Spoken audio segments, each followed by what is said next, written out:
Welcome to another edition of How to Build Lifetime Cash Flow Through Real Estate Investing. I'm Khleif, and I'm absolutely thrilled that you're here. And I know you're going to enjoy the gentleman we're interviewing today. His name's Bruce Wuollet, and I'm going to pretty much let Bruce tell you his story. I mean, I know he's repositioned over 800 doors in multifamily, but he's done a whole lot more than that. So welcome to the show, Bruce.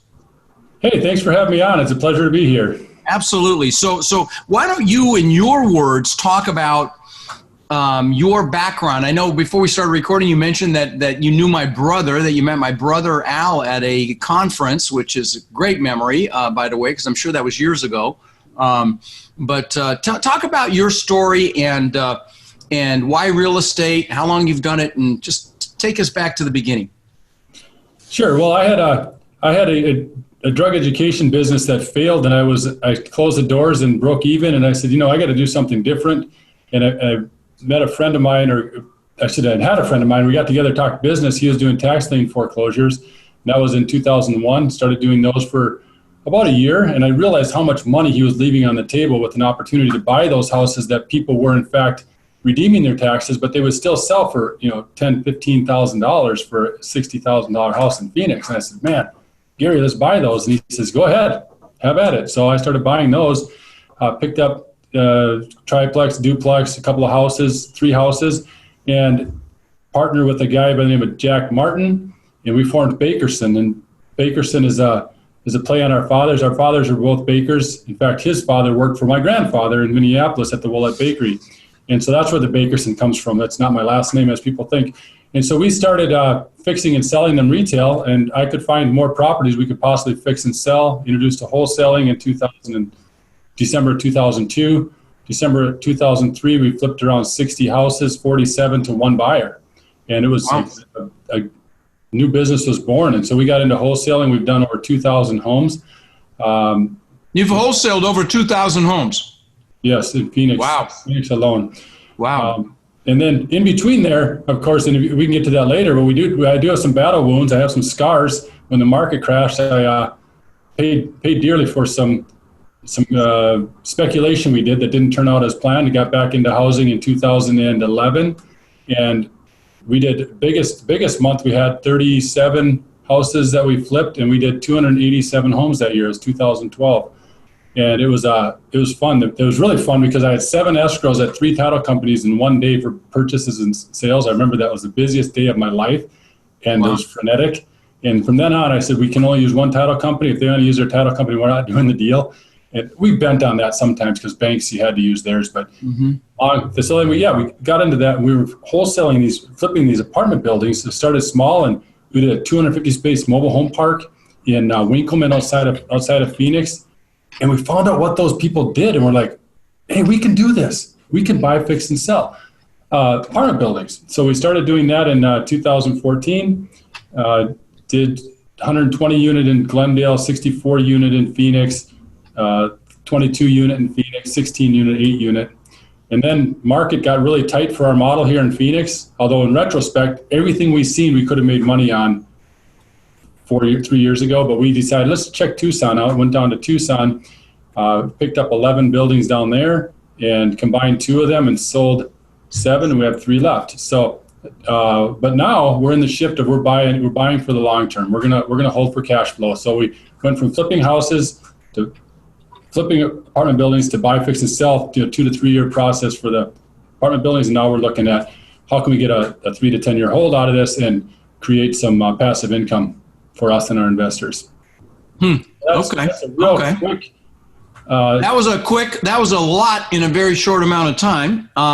So let's drill down on some of it. And obviously our focus is multifamily. So let's focus on the multifamily. So you say you flipped multifamily. Did I hear that correctly? Yeah, 25 or 26 buildings. We tied them up and we would flip the contract. So you wholesaled. You basically wholesaled those multifamily. Wow. Yeah, and we did that for a couple of years. And Jack and I were talking that, hey, we got to do something different. That these people are making. We're doing okay on it, but man, if we could transition to buy and hold ultimately, and then. By the way, 3 years ago when I decided to transition to Tucson, Jack and I parted ways, but we're still best friends. We talk every week. We don't have there's no bad blood in our separation, and we feel very blessed that we were able to separate and remain friends. In fact, I believe we've become in some ways closer friends. We started as friends, parted as friends, and we're still friends. So very, very blessed for that. Okay, I don't want to go past that. I want to drill in on that before we drill down on properties, because what you just said is really awesome, and not, I would say, regretfully, not as common as people might think. So let's talk about that partnership, because in this multifamily space, there are a lot of partners born. In fact, I was just listening to an interview of Charles Koch, the billionaire brother of the one that just died. The 40 billion apiece or some crazy number, and he talked about one of the reasons for his success was playing, building, and utilizing his strengths and aligning for his weaknesses, creating relationships and partnerships for his weaknesses. Talk about your partnership with Jack. And were you guys, was that the dynamic by any chance? Did you guys have complementary skills?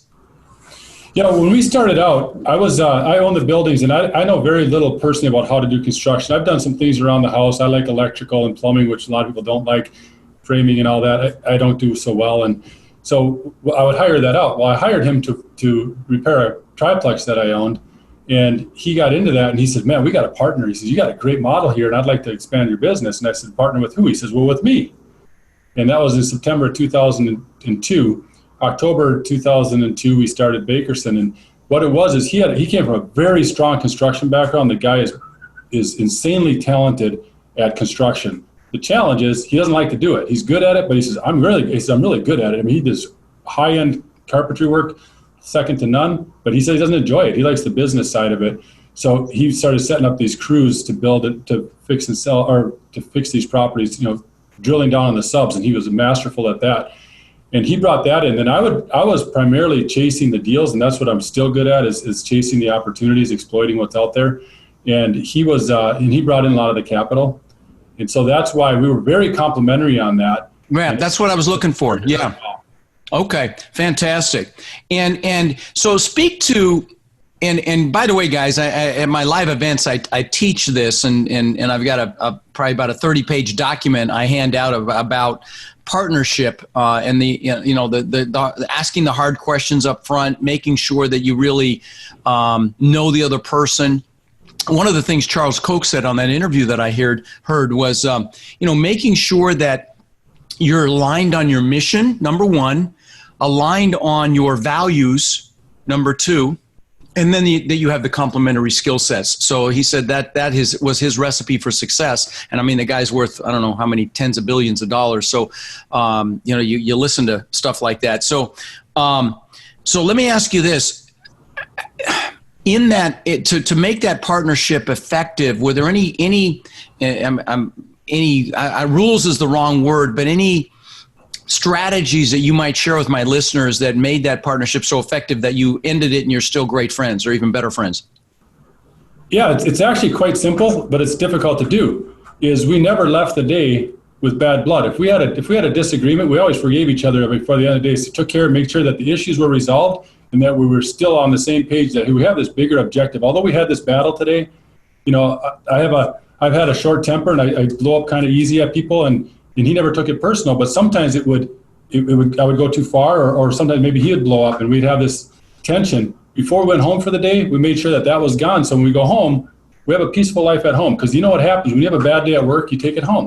Well, if you always end on a positive note, you go home, you're much happier with your spouse and your kids. And so that was our secret sauce, was to always, if we had a battle, to forgive each other and say, listen, this isn't personal. I'm sorry I did that. Or the other person say, you apologizes, and it's magical. It really is, and that's what really carried us through the business. Love it. Now, can you speak to, since you've been so successful with wholesaling, you've even wholesale multifamily, and by the way, that's one of the things I also teach at our events is wholesaling multifamily, and we just had a student that made $108,000 on a wholesale deal that talked about it at our Denver event, and another student made $100,000.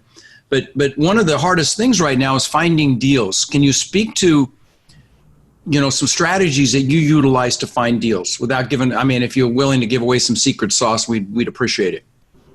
Well, since we're focused pretty heavily on Tucson, we got a pretty good niche down there that we've carved out, and we have a relationship with the primary brokers. That's very important. You get into a market, get to know the brokers. That was probably the most difficult thing for us to overcome, is somebody coming from Phoenix into Tucson, and they'd be, well, I don't know, they didn't know who we were, so they're real skeptical.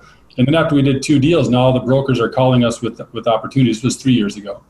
Then when the market started getting dried up, we started going direct to owners, and we were marketing direct to owners, knocking on doors, so to speak. Of multifamily, you'd actually go knock on the doors of the owners of the multifamily, yes? Sure, yes. Yep. Okay. And Ben found one of the owners of a property we have in Tucson now, Pueblo Springs. He found that owner and got to talking to him in January, a year and a half ago, and just asked him, what are the pain points you have with your property? And he says, well, the commute. But otherwise, I love it. I'm not selling it. It's a great property. 3 months later, call, hey, how's it going? So how's the, so you still doing the commute? How's that going for you? And really focus in on the things he didn't like, and then learn from the things that he did like. And eventually he said, you know what? I'm getting so tired of this commute. Why don't you just buy it? So he bought it. So it took multiple months, but you focus on the things that cause people to stress about their business, because he had multifamily. He has multiple businesses and multifamilies in Sierra Vista, but that's a 90-minute drive, or roughly from his place to Tucson, a couple times a week, and he was just getting tired of it. So if you hone in on those, the secret sauce is you hone in on the things that are pain points for people, and that causes them to act. So we've done that. How often do you recommend communicating with an owner once you've started a relationship? Well, probably once a month if you sense that there's some pain points. If they're a person that's really, like, there's one guy we've talked to many times, and he's an elderly guy, and he says he's never going to sell, and his kids are going to inherit it. So, that's about every quarter. Just kind of check the market conditions, ask him about his rents, but don't ask about selling. Just talk to him, be their friend. And then you can glean some good information on what's going on in the market with those people that you could use for your own advantage as well. So if it's somebody that you feel that, hey, there's something wrong with the property that you've seen, or there's a management issue, because he had a manager we knew, and we knew he was going to run into management issues, because they have, every time they've taken over a property, they did not succeed very well. So we knew there'd be a problem there. So you just keep in touch with those. Probably every 3 to 4 weeks, just ping and ask, talk to the owners, say what's going on, how are things going. I noticed some changes. The weeds are getting along your property. Are you still engaged, or what's your long-term plans there? And we're direct, and that's probably, a lot of people don't like that because they think, well, you're picking on the property owner. We're really not. We're just observing what's out there, and say, hey, you had a burned unit that looks like it's still boarded up. Are you guys fixing it? Are you having issues with insurance or what? Oh, no, we're just slow fixing it. Okay, why are you slow? Whatever you see or can latch onto, but as often as you can, probably no more than 3 to 4 weeks though in between calls, unless they're anxious. Then you got to do it every week, until you get an answer. Interesting. So do you do any mailers? Do you do any other strategies besides brokers and direct to owner calls? Yeah, we have done mailers, and we've done that both direct ourselves, as well as we've created the mailer and then had brokers send them out on our behalf. That way, some owners will only sell through brokers, and some will sell privately. So far, we've only bought one privately, and then we did a direct mail. We bought 2 that way, and then the rest we've got through. This is just a Tucson market. The rest we purchased through brokers. But the relationship with the brokers, when you say you'd have brokers, do you create the list? Do you give it to the brokers? Do you actually give them the mail piece as well, or do they mail on your behalf? How does that work? Well, the mail piece where we picked up 2 properties, we did that. We sent the wording to them and said, hey, why don't you mail these out to the owners, develop some relationships with them, and then we'll buy them that way. And so they did, and we got two properties that way. And then they kind of gave up, because they sent out the next wave of mailers with no responses after a while, so they gave up. So that was a short-lived strategy over about a 9-month period that we did that. But otherwise, we just call the broker, say, what do you have? Or, hey, we see this property. You sold this property 3 years ago, and it looks like it's still in trouble. See if you can get the owner to sell to us. How often are you talking to a broker? Every week. Every week?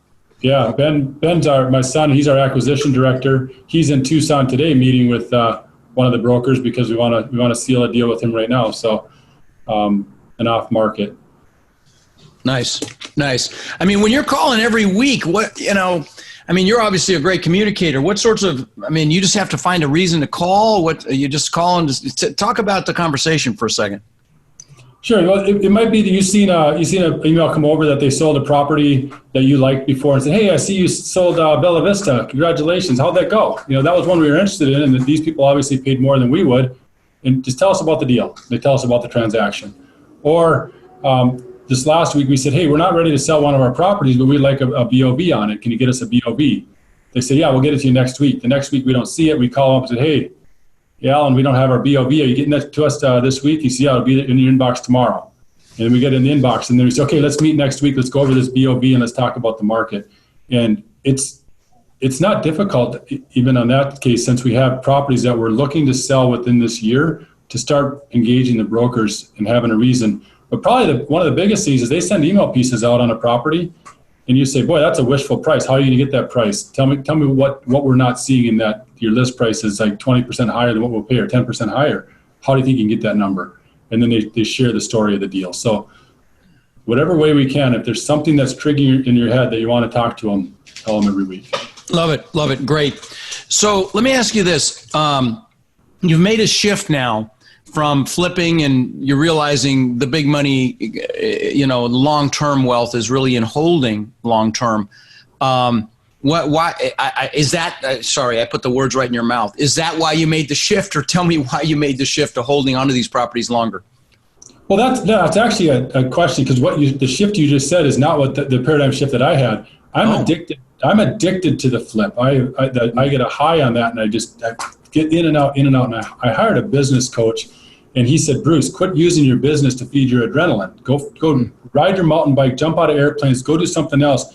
But you got to slow down, because you got people in your business that have great skills you're not listening to, because all you're worried about is feeding your adrenaline. And I was like, I stopped for a minute. I said, really? So then I listened, and my son Ben, 26 years old, said, 27, said, hey, I want to do buy and hold. These flips are they're just too much work. You get in and get out. I have zero interest in that long term. I want to hold properties. I'm like, well, I like to flip. Here's why. He says, I get anxiety with that. I like the slower pace, buy it, reposition it, keep it. How can we make that transition?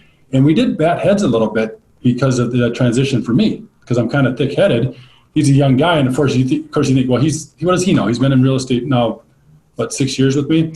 What does he know? Well, he knows a lot, because he reads, he studies, he listens to podcasts, watches videos. It's a sponge. And so then as he's been just poking me in the ribs, hey, let's keep this one, all of a sudden it came on that, hey, yeah, that's what my coach told me, that go feed your adrenaline with something else and use your business to build something special and keep the skills that you have and apply those longer term. They don't have to be in and out. Stay with it. And so that's really. Oh, I love it. Smart coach, smart son as well. Guys, what else can you buy that someone else pays off? And if you're flipping every January 1st, you're going back to work. And so at some point you want to, most people want freedom to go have fun, go do what the things they want to do. And if you're, flipping is respectfully, Bruce, a job. And when you're buying assets that cash flow at some point, but I mean, you love it, obviously. There's no question. And it's interesting that you love it because of the adrenaline rush. But I want to drill down on the coach thing for just a second, if you don't mind, because I've had coaches my whole life, and coaches have saved my life, and coaches have saved my business life. I've had high performance coaches. I've become a high performance coach myself. I'm certified now, and spent 20 years following Tony Robbins around the planet. So I could teach that stuff and love it. But and I've had business coaches from my business. Was this coach a business coach or a life coach, or what sort of coach did you hire? It was a business coach. What happened was I went to a CEO or a C-suite summit in Denver, and he taught that. And in that he offered this coaching, and I didn't really bite on it at first, but I went to this to learn how to speak in the C-suite. I'm an in the streets business owner, small business owner, and I didn't even know what C-suite meant, frankly. No kidding. Wow. Okay. By the way, for those of you that don't know what it means, it's the CEO of a company, the COO of a company, chief executive officer, chief operations officer, chief CMO, chief marketing officer, chief financial officer, CFO. That's the C-suite of a company. In fact, I'm actually hiring a couple of those positions in my thought leadership business as we speak today. But anyway, please continue. Yeah.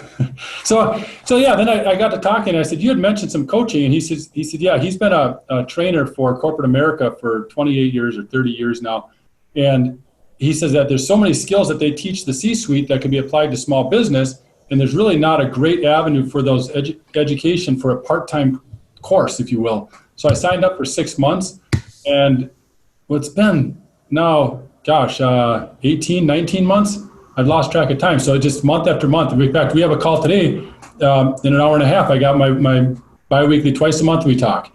And what it has done to me, it has opened my mind. So like one day I said, Mark, I got these barriers. I'm stuck. I'm in my own way. How do I get out of my own way? I said, went online, I watched this video, I checked out this guy, and I know exactly what you can do. Then I found out that what he tells me, he's already taught me before in his course, this two-day intense boot camp. It was already there, but of course it takes a bit to unlock it from your mind. Or to actually hear it, you sometimes you gloss over stuff and you don't hear it till you need it. It's been interesting. I just want to share a little story that I talk about in my live events. In that, we're talking about the seminars or the experiences we had in 2008. I call them seminars. You definitely don't want to compare memos with me on that, because I ended up losing $50 million in '08. But it right after, while that was happening, I hired a business coach. And what a coach does is he takes you from where you are to where you want to be. It's like call it closing the gap. And a lot of times, like you said, you don't know what you don't know. And you said you had to get out of your own way. And that was my situation as well. And I was focused on busy work instead of what he described as income generating activity. And it's, so easy to get caught up in busy work as well. So the coach really helped me a lot. Totally believe in coaches. And of course we offer coaching in our program as well, because it's just so critical. But that's why I wanted to drill down on that for just a minute. I appreciate that. So it's been obviously a home run for you to have a coach, and even as successful as you are, you have a coach right now. People think, why, like I remember I'm sorry, I'm rambling a little bit, but I want to add one little caveat. I remember my son, when he was young, I was telling, I'd already had 2,000 houses that I rented out long-term, multiple apartment complexes. And I told him I'm going to this, seminar and coaching. He's like, why? You could teach this stuff. And that's a great example of that. I mean, like you're super successful and you've got a coach. Well, what sold me on this is a book called Relentless. Have you read that book? Yeah. Love it. Love it. I've read it 3 times, listened to the audio twice. And Michael Jordan, the greatest basketball player, arguably greatest, if not the greatest, had a personal coach. And it was had a what? I'm sorry, you broke up. What was the last thing you said? He had a personal coach. Right. Like he had a personal trainer. And this guy got into not only physical, but mental. And so I thought, hey, if he needed somebody to keep him on track, who am I to say that I can go it alone? Right. And my ego took a long time to understand that, listen, guys, we need help. We always need help. We need somebody outside of our company to bounce ideas off and brainstorm and tell you when that's the other thing, by the way. A coach will give you feedback with no secondary gain. And it's hard to find people sometimes in your life that to get opinions from that don't have some secondary gain from the feedback that they give you. And so that's why another reason a coach is so incredibly valuable, because they have no gain other than to forward you. And so, yeah, very good point. Thank you. So let me ask you this. Let's step back for a minute. If you were telling you're obviously, you've done so many different things in real estate. You're very, very successful. You love it like I do. And I believe that's one of the key pieces is you have to love it. But if you were going to go back and tell your younger self something about this business, about real estate, what might you do differently knowing what you know now, if anything? The biggest thing I would do is I would have held on to more after the crash. And we may not have another opportunity like that in our lifetime, but houses that sold for $200,000 in West Phoenix we were buying on the auction block for $40,000, $45,000, $50,000 a piece. And somebody told me we should keep 1 in 10 of these properties. And we thought, yeah, that'd be great, but no. If I'd have kept 1 in 10. And now they're back at 250, 300, and you could have them paid off right now, right? Well, I know a guy that did that. And one of our hard money lenders, when I called him up after the crash, I said, hey, you still lending money? His name is also Mark. And he said, no. He said, nope, I'm a landlord now, because he took so many properties back. So he started buying properties, and yeah, he said he's selling them now. He bought them for the highest price he paid was 75, and the lowest he's selling at is 175. So how can that be a bad thing? So right. That's what the younger self would say. Listen, when somebody said this is an opportunity of a lifetime, that people have been in the business for a while, suck it up and realize it is, and don't get addicted to the flip. Talk about a time you got your butt kicked, a setback. Talk about that a little bit. Drill down on that and what you learned. A doozy. Oh, yeah. This is a doozy. It's not 50 million, but it is seven figures in losses. We had there's a golf course west of Phoenix, and it's a little ways west, probably 30 minutes outside of Phoenix, and it was a private golf course, very high end. Private membership was insanely expensive, and this guy had a great vision. It's still one of the nicest golf courses in Phoenix Metro. And next to it was a bunch of vacant land that equaled a square mile of land. And so we said, hey, we're going to lock up that land. We get it super cheap at the time. We're going to lock it up. We're going to talk to this golf course community. And we talked to them, and they got Greg Norman on board. He's going to fly out, and they designed this course. And we were getting ready we were going to be bigwigs and talk to Greg Norman and some of those other golf pros. But he had actually designed the preliminary course for the second golf course out there. So we put a lot of money, leveraged everything we had, and bought these lands, most of it on seller carryback instead of options. We were a little bit ignorant then. And so the market, that was 2006 when we started buying those. 2007, 2008 happened. The land wasn't even hardly worth the taxes owed on it. The golf course community was repositioned. There's new owners of it now. It's completely changed now. It's open to the public. And there's no interest in developing this other golf course out there because it is pretty remote. It's like I say, 30 minutes from downtown Phoenix, so it's not close. So then when that started, we just handed all that property, the seller carrybacks, we gave it back to the owner, said, here's your property back. They kept the 20-30% down payment. And and this is reality, that I'm almost done paying that back. No kidding. I just went through a long-term payout to those people that said, because I had some people that I did personally guarantee, friends and family. And so I said, I'm going to pay them back. And it's taken a long time, and it's been a difficult journey, but you know what? All in all, it is what it is. And we just plow forward. Yeah. So but what I learned from that is I'm not a developer. Vacant land, let somebody else be that dreamer, somebody else, because I thought I was going to be this bigwig. We're going to walk away with 25, 30 million in profit based on our model. And it was like, this is going to be easy street. And then when the opposite happened, where we each had 7 digits of losses personally, plus we lost other people's money, it was painful. I mean, to be realized, you know what, let's stick with what we're good at. So then that's when I got back into wholesaling houses and got back into the buy, fix, and sell of apartment buildings. And I said, you know what, this year I'd have a word that says focus. It's written on my board over on the wall. Follow one course until successful. I'm going to focus. So our course is multifamily workforce, focusing on the resident, self-paying residents, those that may never own a home but would like to live in one. That's really what I like to do, and I like to see that transformation. And if I take care of the residents, they take care of the property retains its value, then at the end I get paid. And that's really, really fulfilling. Follow one course until successful. Love it. Focus is power. Clarity is, focus is clear. Focus. Where you focus is what's going to grow, and when your focus gets diluted, as maybe a little bit of the example you gave about getting outside your strengths and your knowledge base, that's when you suffer. And the same thing happened to me, when you dilute your focus, if you're an entrepreneur, shiny penny person like I am, you pick up these shiny pennies and you lose focus, and that's when everything suffers. So thank you for sharing that. I love that. Follow one course until successful. I will steal that one. So I don't remember where I got it from, but I heard it last year, and I said, I'm using that because every year I have a word of the year that I tell the company. One year was impact, the other one was consistency, and this year it's focus. Love it. So, if you could give one piece of advice to my young listeners, the ones that haven't gotten started yet, they know they want to do it. Maybe they're not young. Maybe they just know they want to do this business. What might you tell them? Two things. One is be patient, and the other one is listen to those that have gone before. Yeah. The people that have had success. And I found out that some of the most successful people are most willing to share. Like some of these elders that have been in business, there's guys that are 70, 80 years old, have been in business for 50 years. Just ask them, just be free and ask them. People are afraid to ask the question. The young entrepreneur keeps things like this. The older you get, the more open, because you realize it's a large playground, it's a large sandbox, there's room for everyone to play. Yeah. And so that's probably, but be patient.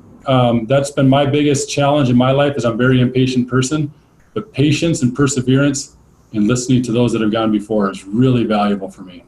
What did you have to give up to get to where you are right now?